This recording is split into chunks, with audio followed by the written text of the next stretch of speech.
27 दिसंबर 1992 रात करीब 7:30 बजे काबुल, अफगानिस्तान। ठंडी हवा चल रही थी और शहर पर एक अजीब सा सन्नाटा छाया हुआ था।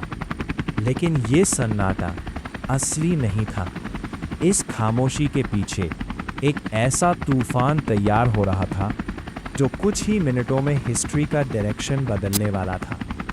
सोवियत यूनियन के सबसे पावरफुल लोग लियोनिड ब्रेजनेव, यूरी एंड्रोपोव और दिमित्री उस्टिनोव, इनके दिमाग में महीनों से एक प्लान कुक हो रहा था। ये सिर्फ पावर चेंज का प्लान नहीं था, ये था एक पूरे देश को कंट्रोल करने का गेम। काबुल के बीचों बीच खड़ा ताजबेक पैलेस उस रात सिर्फ एक बिल्डिंग नहीं था, वो एक टारगेट बन चुका था। हफीज़ुल्लाह आमीन, अफगानिस्तान का रूलर, वो खुद को सेफ समझ रहा था, लेकिन उसे ये नहीं पता था कि उसके आसपास बना हुआ ट्रस्ट का सर्कल ही उसकी डाउनफॉल की सबसे बड़ी वजह बनने वाला है। सोवियत लीडरशिप का ट्रस्ट अब खत्म हो चुका था। उन्हें शक था कि आमीन अमेरिका की तरफ झुक सकता है, और कोल्ड वॉर के दौर में शक ही मौत की सजा देने के लिए काफी होता था। केजीबी के सीक्रेट डॉक्यूमेंट्स में इस मिशन को डिस्क्राइब किया गया, कोल्ड, कैलकुलेटेड, इमोशनलेस डिसीजन। उसी रात सोवियत यूनियन के सबसे dangerous special forces alpha group और जेनिथ ग्रुप काबुल के अंदर ऑलरेडी इन्फिल्ट्रेट कर चुके थे।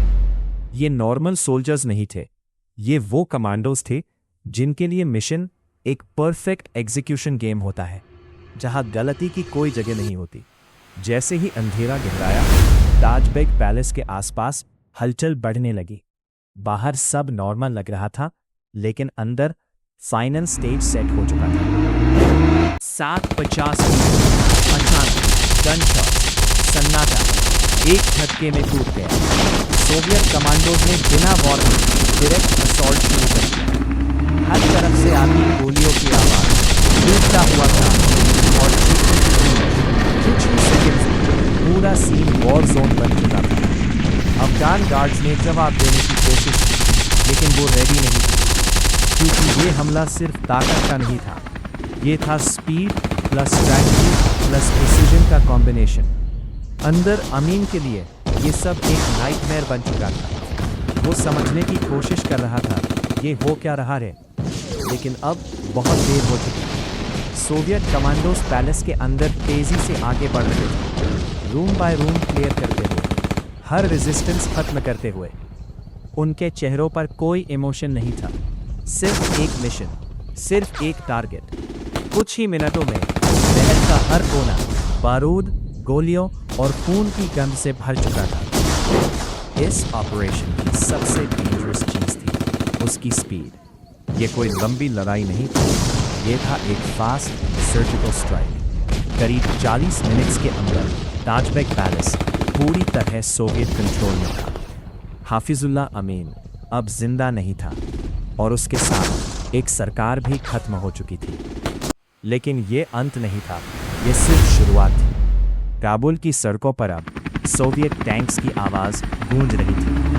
ऑपरेशन स्टॉर्म थीम अपने फर्स्ट फेज में सक्सेसफुल हो चुका था, लेकिन इसके कॉन्सिक्वेंसेस आने वाले सालों तक दुनिया महसूस करने वाली थी। इस एक रात में अफगानिस्तान को धकेल दिया एक ऐसे कॉन्फ्लिक्ट में जो अगले 10 साल तक चलता रहा। सोवियत यूनियन ने कंट्रोल तो हासिल कर लिया, लेकिन ये कंट्रोल स्टेबल नहीं था।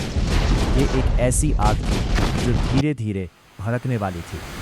ब्रेजनेव, एंड्रोपोव और यूस्टिनोव के लिए ये एक स्ट्रेटेजिक विक्ट्री थी, लेकिन ग्राउंड रियलिटी कुछ और ही स्टोरी लिख रही थी। अफगानिस्तान की जनता इस इंटरवेंशन को एक्सेप्ट करने के लिए तैयार नहीं थी। धीरे धीरे chamada na cena